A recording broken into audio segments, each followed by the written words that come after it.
Bismillah, alhamdulillah, salatu wassalamu ala ashrafi rasulillah wa ala alihi wa sahbihi ajma'in biridullah ma ba'd. Today is a special day. In our journey so far, we have been walking towards this moment. Today is the marriage of our Prophet sallallahu alaihi wasallam. So let's slow down a little and step inside this day. Abu Talib now took charge of the arrangements. He summoned the leading citizens of Makkah. Around 10 prominent men set out together with the groom, Prophet sallallahu alaihi wasallam. Side by side, they accompanied the young Muhammad sallallahu alaihi wasallam to the bride's house.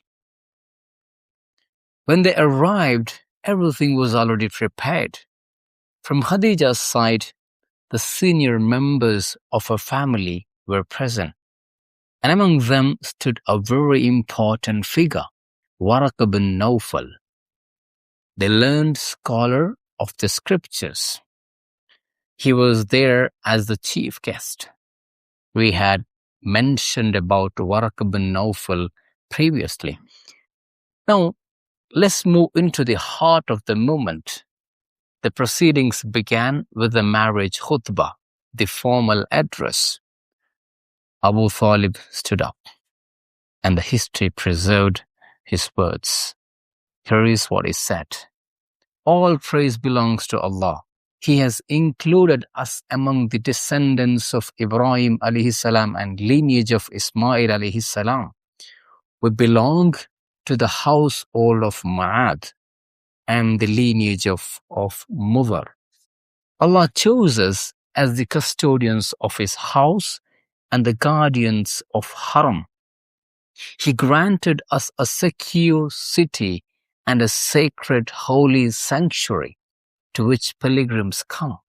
He appointed us as the arbiters among the people. My brother Abdullah's son Muhammad is superior to any young man in every respect, sallallahu alaihi wasallam. Compared with anyone, Muhammad stands foremost, sallallahu alaihi wasallam, in nobility, capability, and intellect. By any measures, he excels. As for wealth, there may be at times be a slight shortfall, but that is only a passing shadow. These were the words of Abu Talib preserved in the history. A loan that will be repaid. And I declare that my nephew carries glad tidings that surpass everything else. A momentous matter is about to arrive. My nephew is marrying your esteemed daughter Khadijah, and a mahr of 12.5 uqiyah of gold is being given to the bride. That was the speech of Abu Talib on that day of the marriage.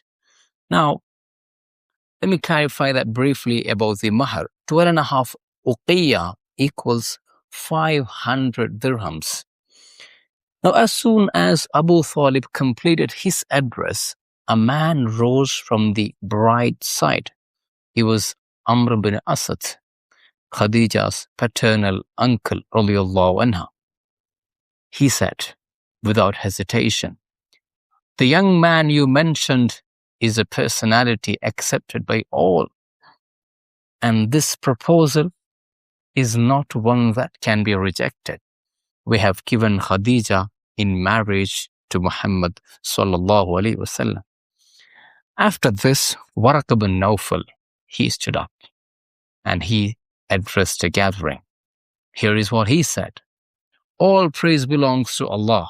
All the distinctions that you mentioned, Allah has granted them to us as well.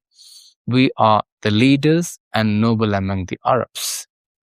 And you too are deserving of all of that. No Arab will fail to recognize your eminence. No one will question your dignity or prestige. we desire to establish a bond with your nobility and your family through this marriage. And then Waraqah bin Nawfal says, O people of Quraysh, all of you bear witness. I declare that Muhammad, the son of Abdullah, and Khadijah, the daughter of Khuwaylid, have been married to one another with the aforementioned mahr. At this point, Abu Talib gently intervened. He said, very well, I would like now the bride's paternal uncle also to announce the contract. So Amr bin Asad stood again, and he declared, O people of Quraysh, all of you bear witness that Muhammad, the son of Abdullah, and Khadijah, the daughter of Khuwaylid, are married.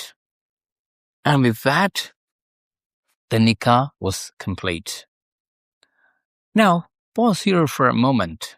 Imagine what was happening inside Khadijah's heart, radiallahu anha. Historians describe it beautifully.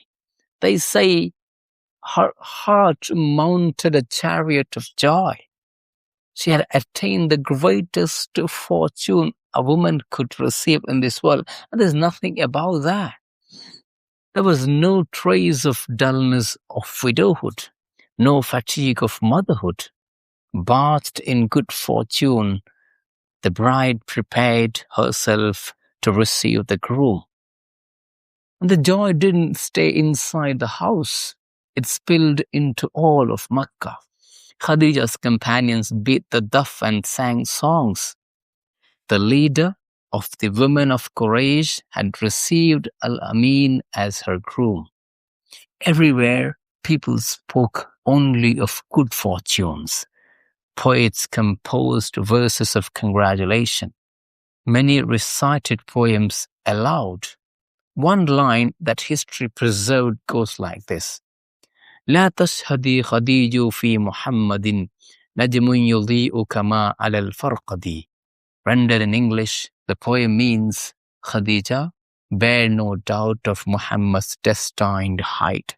Like the Farqad rising high, he is a star of the radiant light. Farqad is the name of a star shining and in the heights. وصلى الله على سيدنا محمد